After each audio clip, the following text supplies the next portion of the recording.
कोल्हापूर महानगरपालिकेच्या निवडणुकीसाठी आजच्या पत्रकार बैठकीमध्ये महाविकास आघाडीच्या माध्यमातूनच निवडणूक लढवावी यासाठीची पत्रकार बैठक आहे।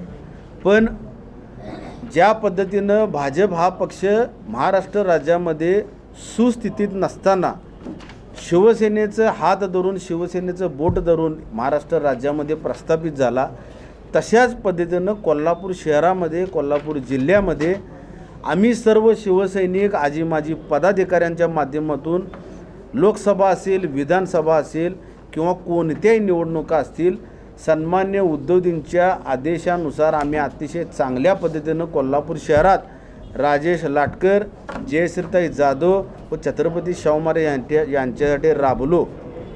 पण आम्हाला त्या पद्धतीचा न्याय मिळेल का ही माझी शंका आहे।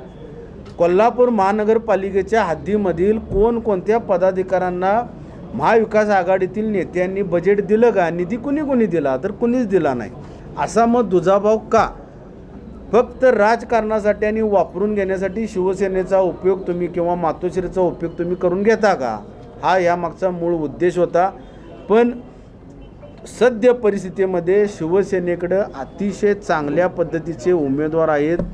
कमीत कमी 33 कॅन्डिडेट आत्ता मी शोधलेले आहेत, जे स्वतः त्यांच्या मतदारसंघामध्ये सक्षम असतील, 100% निवडणूक लढवून 100% निवडून येतील अशा पद्धतीचे कॅन्डिडेट आम्ही शोधलेले आहेत। याची महाविकास आघाडीच्या सर्व नेत्यांनी जबाबदारी घ्यावी। शिवसेनेच्या मागच्या योगदानाला विसरू नये व शिवसेनेला न्याय महाविकास आघाडीच्या वरिष्ठ नेत्यांनी द्यावा। साधारण 33 ते 40 जागांची मागणी केली आहे, पण 25 ते 30 उमेदवार आमच्याकडे अतिशय सक्षम आहेत।